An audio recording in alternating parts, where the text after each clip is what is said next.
नमस्कार दोस्तों। इससे पिछले की वीडियो में हमने कुछ एंट्रियाँ करके देखी थी और उसका ट्रायल बैलेंस निकाला था। आज हम देखेंगे बिजनेस ऑर्गेनाइजेशन के बारे में। तो आइए चलते हैं कंप्यूटर स्क्रीन पर और देखते हैं बिजनेस ऑर्गेनाइजेशन क्या होता है। Type of business organisation. Business को 3 भागों में विभाजित किया गया। कितने भागों में? 3 भागों में विभाजित किया गया बिजनेस को। एक सर्विस ऑर्गेनाइजेशन, दूसरा ट्रेडिंग ऑर्गेनाइजेशन और तीसरा मैन्युफैक्चरिंग ऑर्गेनाइजेशन।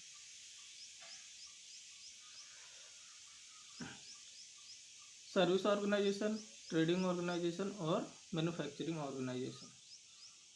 सर्विस ऑर्गेनाइजेशन क्या होता है?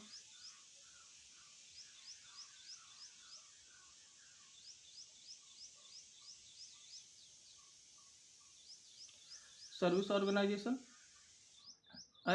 इस प्रकार के ऑर्गेनाइजेशन अपने सर्विस को बेचकर आयोजित करते हैं। क्या करते हैं? अपने सर्विस को बेचकर आयोजित करते हैं।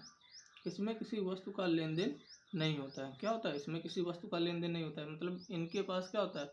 गुड्स नहीं होता, मतलब कोई सामान नहीं बेचते हैं। ये क्या बेचते हैं? ये अपना सर्विस बेचकर, जो उनके पास सर्विस होता है वही बेचकर क्या करते हैं? आयोजित करते हैं। जैसे जैसे डॉक्टर, जैसे कौन? डॉक्टर। डॉक्टर के पास कोई सामान नहीं होता है। डॉक्टर के पास कोई सामान नहीं होता, वो क्या करता है? अपना सर्विस देकर आयोजित करता है। टीचर, टीचर भी एक सर्विस देकर आयोजित करता है। वकील, वकील भी एक सर्विस देकर आयोजित करता है। क्लीनर, क्या? क्लीनर, क्लीनर के पास कोई गुड्स है, कोई आया है, मतलब कोई सामान है बेचने के लिए? नहीं। ये क्या करता है? अपना वही सर्विस क्या देता है? आपको सर्विस प्रोवाइड करता है और उसके बदले में आपसे चार्ज करता है। या फिर एसी मान लेते हैं, कोई आपका मैकेनिक हो गया। क्या हो गया? मैकेनिक, जो आपका एसी कूलर बनाने आता है वो। तो क्या होता है? इसके पास भी कोई क्या होता है? कुछ भी इसके पास कोई वस्तु नहीं है, कोई वस्तु नहीं बेचता है। क्या करता है? आपके एसी को आता है, बना के चला जाता है। तो वो क्या करता है? कोई सामान नहीं बेचता, वो आपको सर्विस देता है। तो ये जो सर्विस देते हैं ये इसके अंतर्गत आते हैं, सर्विस ऑर्गेनाइजेशन के अंतर्गत आते हैं। तो ऐसे कुछ ऑर्गेनाइजेशन होते हैं जो सर्विसेज देते हैं। जैसे कंसल्ट डिपार्टमेंट भी आपको सर्विस देता है। तो वो इनके पास क्या होता है? इनके पास कुछ होता नहीं। सर्विस ऑर्गेनाइजेशन के पास कोई वस्तु नहीं होती है जो बेचे। ये क्या देते हैं? डायरेक्टली सर्विस कस्टमर को देते हैं और कस्टमर से क्या ले लेते हैं? पेमेंट ले लेते हैं। कस्टमर से क्या लेते हैं? पेमेंट लेते हैं। इनके पास कोई वस्तु नहीं होता है जिससे वो फिजिकल वस्तु नहीं बेचते ये लोग। क्या सिंपल सा कहने का मतलब होता है, कोई फिजिकल सामान ये लोग नहीं बेचते।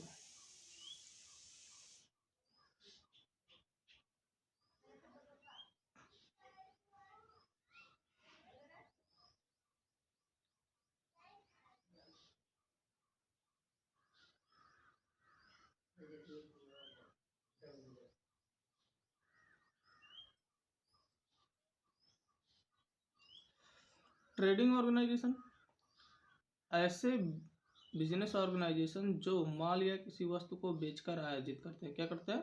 किसी सामान को बेचकर आयोजित करते हैं। ऐसे बिजनेस ऑर्गेनाइजेशन माल का उत्पादन नहीं करते हैं, मतलब माल को बनाते नहीं है लेकिन उसको बेचकर आयोजित करते हैं।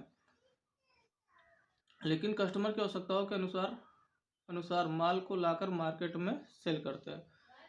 इनके पास क्या है? इनके पास कोई सामान बनाने की अथॉरिटी नहीं, मतलब ये सामान नहीं बनाते हैं लेकिन क्या करते हैं? सामान को बेचकर आयोजित करते हैं। और जिस हिसाब से क्या होता है? कस्टमर का डिमांड होता है, कस्टमर का डिमांड होता है, उसी के हिसाब से वो सामान लाकर सेल करते हैं। क्या करते हैं?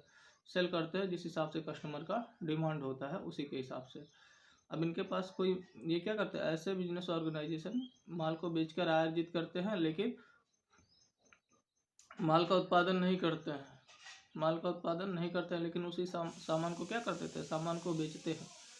तो क्या करता है? कस्टमर क्या करता है? डिमांड देता है। कस्टमर का डिमांड के हिसाब से क्या करता है? ट्रेडिंग ऑर्गेनाइजेशन सामान को उठाता है, एयरिंग करता है। मार्केट से सामान को उठाया और उसको अपनी इन्वेंट्री में क्या करेगा? ऐड करेगा। और फिर उसको क्या करेगा? सेल करेगा। और उसको ले कौन जाएगा? कस्टमर। कौन ले जाएगा? कस्टमर ले जाएगा उसको। कौन ले जाएगा? कस्टमर लेकर इसको जाते हैं। तो सिंपल सा ये चलता रहता है। जैसे कस्टमर का जो डिमांड होगा उसी के हिसाब से ट्रेडिंग ऑर्गेनाइजेशन क्या करेगा? सामान उठाएगा और अपने क्या करेगा? अपने इन्वेंट्री, स्टॉक इन्वेंट्री में ऐड करेगा और उसी के हिसाब से क्या होगा? उसकी सेल होगी। मैन्युफैक्चरिंग ऑर्गेनाइजेशन क्या करता है? मैन्युफैक्चरिंग ऑर्गेनाइजेशन ऐसे बिजनेस ऑर्गेनाइजेशन को माल या वस्तु को बेचने नहीं बल्कि कस्टमर के डिमांड के अनुसार उत्पादन करने यानी निर्माण करते हैं। क्या करते हैं? निर्माण करते हैं। जो भी कस्टमर का ये क्या करते हैं? वस्तु को बेचते नहीं हैं, सामान को नहीं बेचते हैं, लेकिन उसका निर्माण करते हैं। निर्माण करने के बाद उसको सेल करते हैं। तो क्या करते हैं? सबसे पहले उसको क्या करेंगे? निर्माण करेंगे।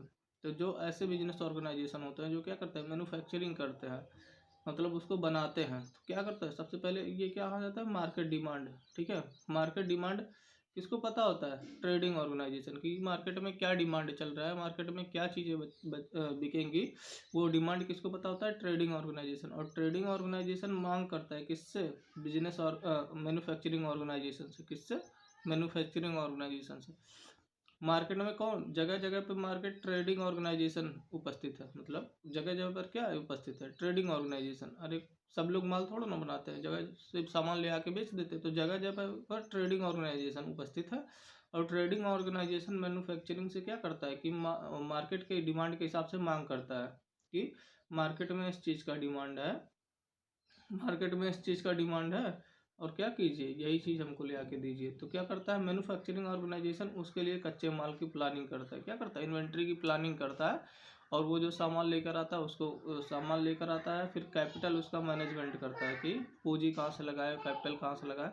और फिर उस सामान को वो क्या करता है? रेडी करता है। फिर उस सामान को रेडी करेगा, और रेडी करने के बाद में क्या करेगा? उस सामान को किसको बेचेगा? ट्रेडिंग ऑर्गेनाइजेशन को बेचता है। और वो सामान कहाँ जाती है? मार्केट में आ जाएगा। और मार्केट से डायरेक्टली कौन खरीदेगा? कस्टमर्स। कौन खरीदेगा? कस्टमर। तो ये चैन है, एक चैन की तरह सारे चलते रहते हैं। सबसे पहले मार्केट डिमांड को कौन समझेगा? मार्केट डिमांड को समझता है ट्रेडिंग ऑर्गेनाइजेशन। और ट्रेडिंग ऑर्गेनाइजेशन किससे बोलेगा? मैन्युफैक्चरिंग ऑर्गेनाइजेशन से। अब मैन्युफैक्चरिंग ऑर्गेनाइजेशन क्या करेगा? इन्वेंट्री प्लानिंग करेगा और कैपिटल मैनेजमेंट करेगा। क्या करेगा? इन्वेंट्री प्लानिंग और कैपिटल मैनेजमेंट, मतलब कच्चे माल के लिए जो उसको पूंजी लानी है वो लेकर आएगा, और उससे क्या करेगा? गुड्स का निर्माण करेगा। क्या करेगा? गुड्स का निर्माण करेगा, मतलब सामान को रेडी करेगा। और रेडी करने के बाद में कहाँ भेज देगा? मार्केट में भेजेगा। और मार्केट से कौन खरीदेगा? कस्टमर्स। कौन खरीदेगा? कस्टमर। आई होप आपको trading organisation, trading organisation, manufacturing organisation और कौन सा ऑर्गेनाइजेशन? इस ऑर्गेनाइजेशन, ये तीनों आपको अच्छे से समझ में आए होंगे। कल के वीडियो में हम क्या करेंगे? अब हम 12 मंथ की एंट्री करेंगे ट्रेडिंग। और सबसे पहले हम स्टार्ट करेंगे सर्विस ऑर्गेनाइजेशन। और सर्विस ऑर्गेनाइजेशन में क्या क्या एंट्रियाँ बन सकती है, टोटल फाइनेंशियल ईयर में क्या क्या एंट्रियाँ बन सकती हैं, ये हम करके देखेंगे। Thank you for the watching video. कल के लिए आप तैयार रहिएगा।